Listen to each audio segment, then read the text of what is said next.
सकते हैं तो एक बार हर हर महादेव जरूर लिखो। जब सुनिए शिव के प्रकट होने की अमर कथा। राजस्थान की उस रेत में जहां हर सांस में भक्ति बसती है, एक रात डर ने भी दरवाजा खटखटाया। रानी भोलेनाथ की सच्ची भक्त अकेली थी और अंधेरा उसके घर में उतर चुका था।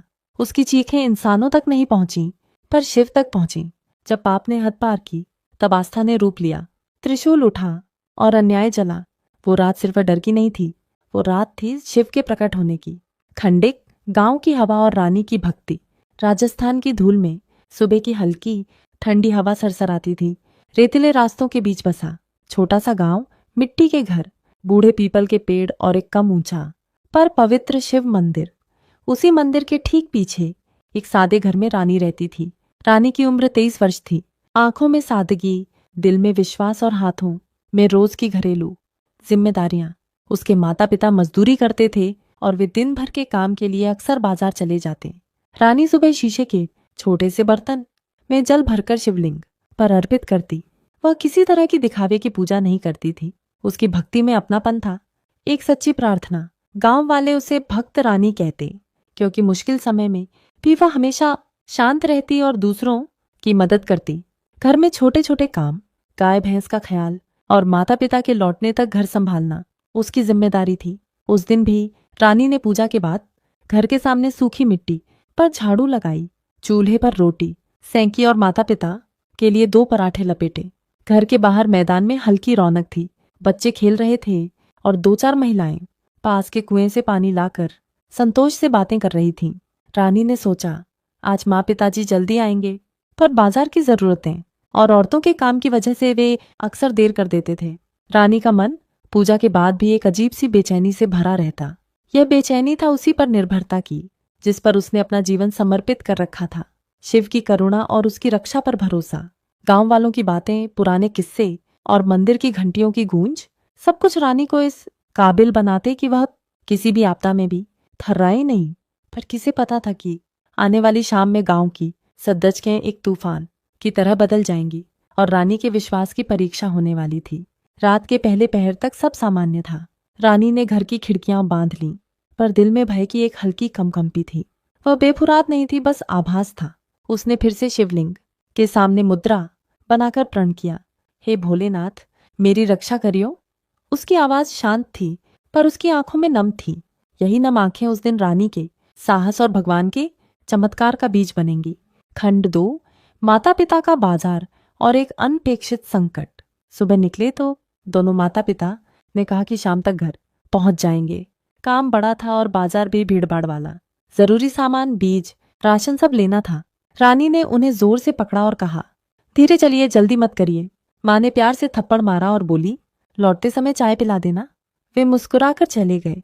बाजार की ओर जाते हुए उनके कदम तेज थे और मन काम में मग्न। गांव की सड़क ढांचकों पर अजनबी चेहरों की कमी नहीं थी। कुछ व्यापारी, कुछ मुसाफिर और कभी कभार ऐसे लोग जो ध्यान से छुपे हुए होते। रानी ने भी घर के दरवाजे पर ताला कसकर लगाया और माँ द्वारा लिपटे पराठों को अलमारी में रख दिया। उसने फिर से मंदिर के दिए पर दीपक जलाकर शिव के समक्ष बैठकर कुछ देर मौन साधा। उसकी प्रार्थना आज कुछ ज्यादा ही तीव्र थी। दोपहर की भुक्ति के बाद गांव में हवा बदलती चली। पेड़ों की शाखाओं में पक्षियों की चहचहाहट कम हुई और दूर खेतों से हल्की सी हवाओं के साथ अजीब सी खामोशी आई। रानी ने अपनी सूनी आंखों से गली का रुख देखा, सिवाय एक परछाई के जो धीरे धीरे घर के पास आई। परछाई की चाल में कुछ धार थी, तेज, अजनबी और चुपचाप। वह आहिस्ता आहिस्ता घर के पीछे वाले हिस्से की ओर बढ़ा जहां रानी अक्सर खिड़की से बाहर देखती थी। उसका चेहरा दुमकता हुआ था, आंखों में नापाक इरादा। रानी को कुछ अचरज हुआ, पर उसने सोचा शायद कोई राहगीर होगा। पर जब उसने देखा कि वही आदमी जिसकी चाल स्थिर और घातक थी, उसने अचानक दरवाजे की कुंडी को हल्का सा हिला दिया तो रानी के अंदर अनहोनी का एहसास जाग उठा। उस शाम के पहले अंधेरा गिरने को था। माता पिता का न वापस आना और वह अजनबी व्यक्ति, ये दोनों मिलकर एक तरह की लवटन पैदा कर रहे थे। रानी ने अपनी सांस गहरी ली और भीतर से एक अनूठी हिम्मत जगी। अगर कुछ होगा तो मैं खुद ही सामना करूंगी। पर क्या वह सोच पाती कि सामना कितनी बड़ी परीक्षा होगी। खंड 3, चोरी आता है, डर उठता है। गांव की संध्या में अंधेरा गहरा रहा था और चांद आशीर्वाद की तरह आगे पीछे झलक रहा था। रानी ने घर की खिड़की से बाहर देखा। वही अजनबी आदमी घर के नीचे से गुजरते हुए धीरे धीरे उसकी ओर बढ़ा। उसकी चाल अब भी तेज और आंखों में ठाव थी। रानी ने हृदय में एक अनिश्चित भय महसूस किया, पर उसके होठों पर अभी तक कोई चीख न थी। वह आदमी चुपके से दरवाजे के पास आया और एक तेज कदम के साथ उसने कांच की छोटी सी खिड़की से घर के भीतर झांकने की कोशिश की। अचानक आवाज हुई, एक सूखी दरवाजे की हवा से, और रानी ने महसूस किया कि समय ठहर गया। वह व्यक्ति झटके से दरवाजे को खोलने का प्रयास करने लगा। उसका इरादा साफ था, घर में घुसना और संभवतः चोरी करना।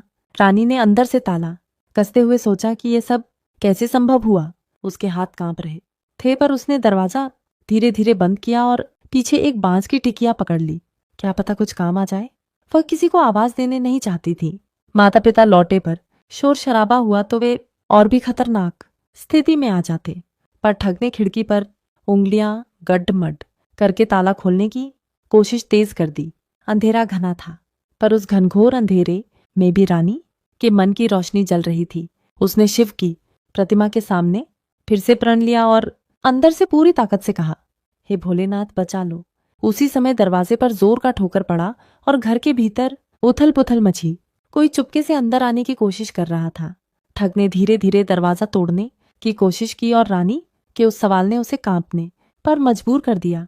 क्या वह अपने जीवन के लिए स्वयं खड़ी हो पाएगी या देवी देवता की कृपा ही उसे बचाएगी? डर और हिम्मत की यह जंग अब शुरू हो चुकी थी। खंड 4, खतरा बढ़ता है। रानी की पुकार। ठग जब दरवाजे के पास आया तो उसकी नीयत साफ दिखाई दी। केवल चोरी नहीं, बल्कि थोड़ा और गहरा कृत्य। उसकी आंखों में पक्का डर और लोभ एक साथ थे। उसने धीरे से दरवाजे को जोर से धक्का दिया और तख्ते कुछ बंधे पर चटक पड़े। घर के अंदर की शांति टूट गई। पानी की बाल्टी, कुर्सियां और रानी का छोटा सा पूजा का थाल सब हिल गए। रानी ने देखा कि अब समय और भी नाजुक हो गया है। उसने बाहर देखकर चिल्लाने का मन बनाया, बचाओ, मदद। पर आवाज निकलते ही पूरे मोहल्ले में हलचल मच सकती थी और उसकी स्थिति और भी खराब हो जाती। ठग ने उसकी ओर देखा और उसके होठों पर एक बेजान मुस्कान उभरी। उसने धक्के से दरवाजे को खोला और अंदर घुस आया। रानी ने महसूस किया कि वह अब अकेली है, पर उसकी आंखों में निडरता जाग उठी। ठग के कदम घर के अंदर गूंज रहे थे। वह धीमे धीमे रानी की ओर बढ़ा, जैसे कोई शिकारी शिकार की तरफ।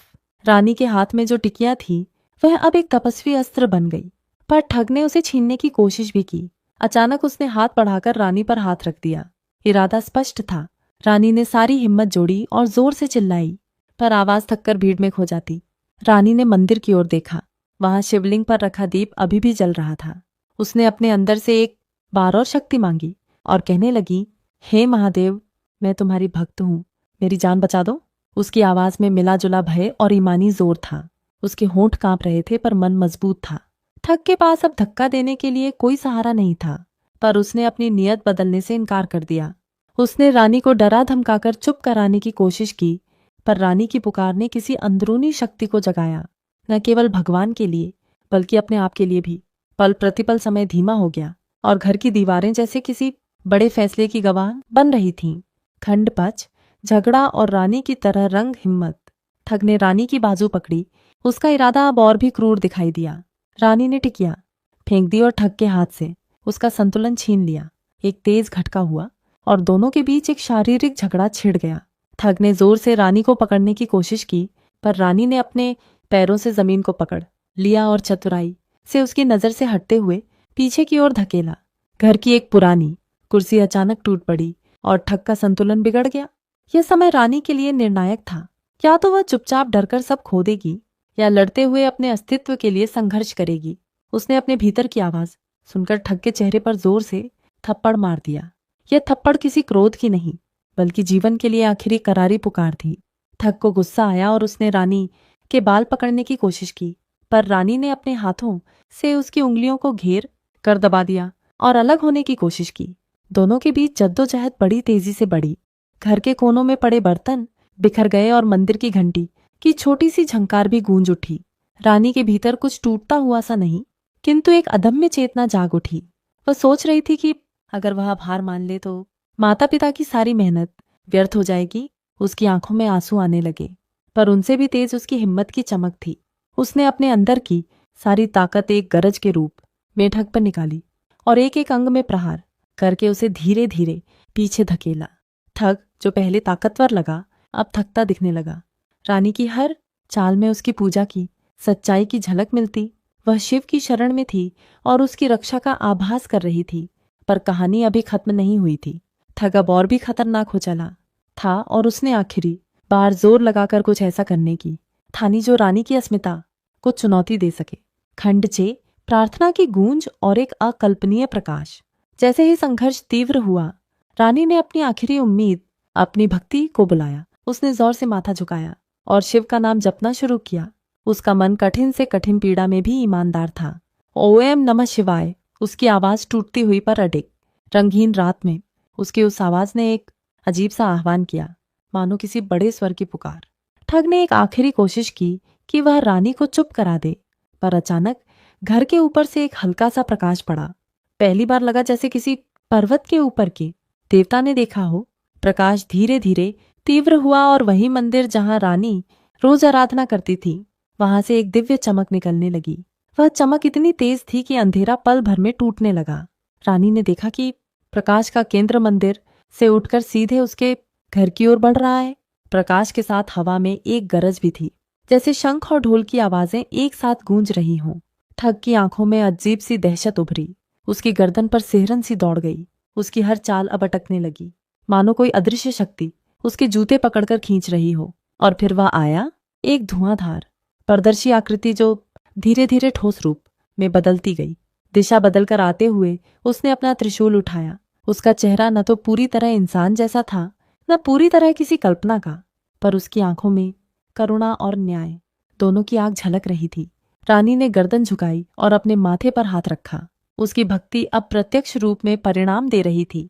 ठग सामने खड़ा सन्न रह गया। उसने कभी किसी ऐसी शक्ति को देखा ही न था।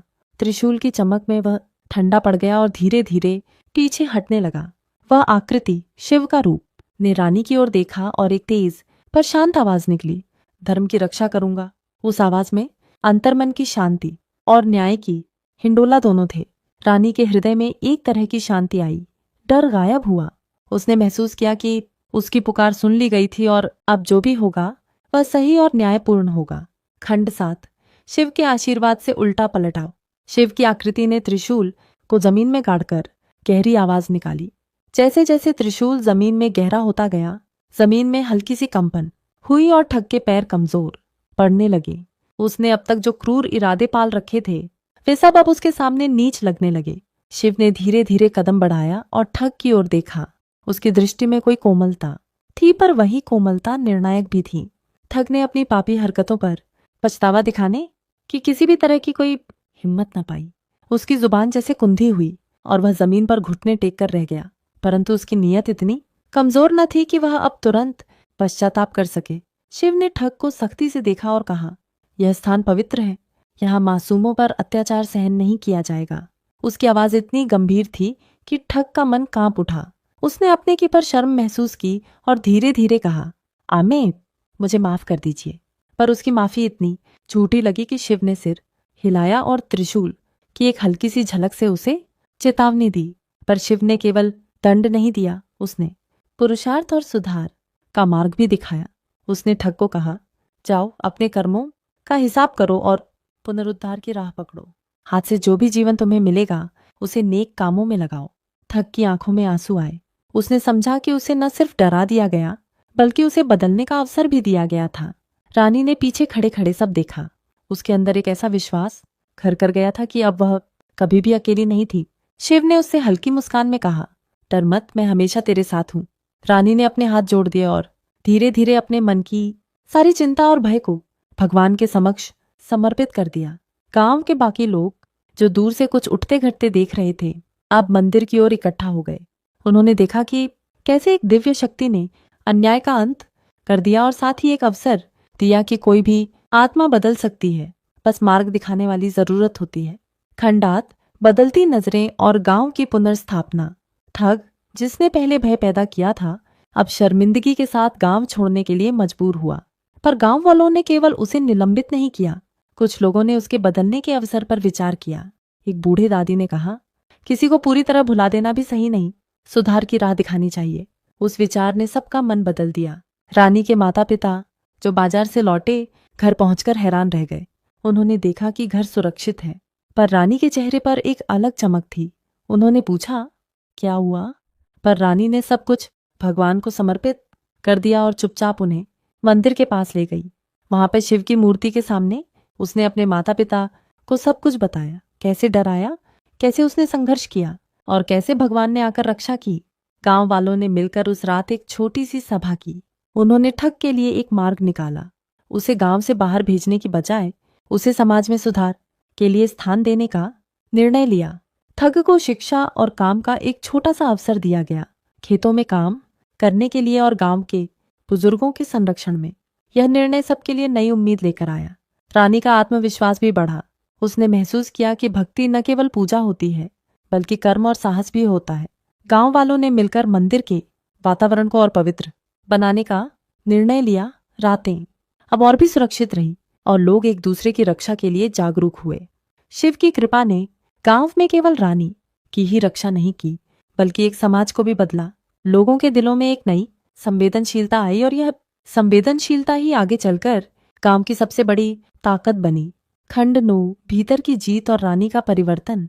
घटनाओं के बाद रानी अब वही निर्लिप्त पर मजबूत लड़की नहीं रही। उसके भीतर का बोझ हल्का हुआ और उसने जीवन को नए दृष्टिकोण से देखा। उसने सोचा कि किसी भी संकट में केवल भागने से या केवल प्रार्थना से ही काम नहीं चलता, साहस और समाज के सहयोग की भी आवश्यकता होती है। रानी ने अपने छोटे से घर को ठीक किया, मंदिर के पूजा के समय और बढ़ा दिए और गांव की महिलाओं के साथ मिलकर सुरक्षा पहरेबंदी का आयोजन किया। वह अब दूसरों की मदद करने में स्वयं आगे आ रही थी। बच्चों को पढ़ाती, बुजुर्गों के कामों में हाथ बंटाती और जरूरतमंदों के लिए खाना पानी की व्यवस्था करने लगी। उसकी यह सक्रियता गांव वालों के लिए प्रेरणा बन गई। उसने महसूस किया कि शिव का आशीर्वाद केवल उसे बचाने के लिए नहीं आया था, वह एक जिम्मेदारी भी थराथर कर गया था। वह समझ गई कि देवी देवता हमें शक्ति देते हैं, पर हमें उसे समाज के हित में लगाना भी सीखना होता है। रानी का व्यक्तित्व अब और भी दृढ़ और दयालु बन गया। गांव के बच्चे अब उसकी कहानियां सुनते, कैसे उसने अकेले खड़े होकर अन्याय का सामना किया और भगवान की सहायता से समाज को बदलने में सहायता की। रानी ने इन कहानियों को जीवन के सबक में बदला। डर को पहचानो पर उससे भागो नहीं, साहस करो पर दया भी निभाओ। यह संदेश गांव के हर घर में फैल गया। खंड 10, उपसंहार। श्रद्धा, साहस और समाज का नवजीवन। समय के साथ गांव ने न केवल उस दिन की घटना को भुलाया, बल्कि उससे कुछ सीख भी लिया।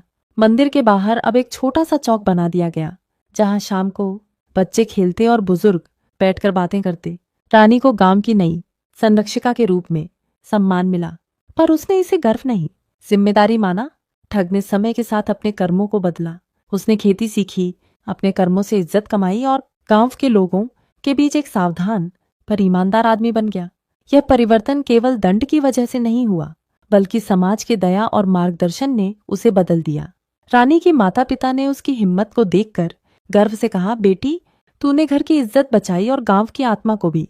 रानी ने उनका हाथ पकड़ा और कहा, यह सब शिव की कृपा थी, पर हमने भी मिलकर काम किया। गांव में अब भी वही रोज की रोटियां बनती, वही खेतों की हलचल रहती, पर लोगों के दिलों में एक नई आशा और सुरक्षा की भावना घर कर गई थी। यह कहानी बताती है कि आस्था और साहस जब साथ चलें तो असंभव भी संभव हो सकता है। रानी की साधारण भक्ति ने उसे असाधारण बना दिया और शिव की उस दिव्य हस्तक्षेप ने दिखाया कि जब कोई सच्चे मन से प्रार्थना करता है तो अनजानी ताकतें भी उसकी रक्षा के लिए सामने आ सकती है। पर सबसे बड़ा संदेश यह रहा, सामाजिक एकता, दया और संकल्प यही असली शक्ति है जो किसी भी अंधेरे को मिटा सकती है। और जहां तक रानी की बात है, वह अब सिर्फ एक लड़की नहीं रही, वह गांव की राह दिखाने वाली एक मशाल बन चुकी थी, जिसकी लौ न तो कभी बुझी और न ही कभी कम हुई।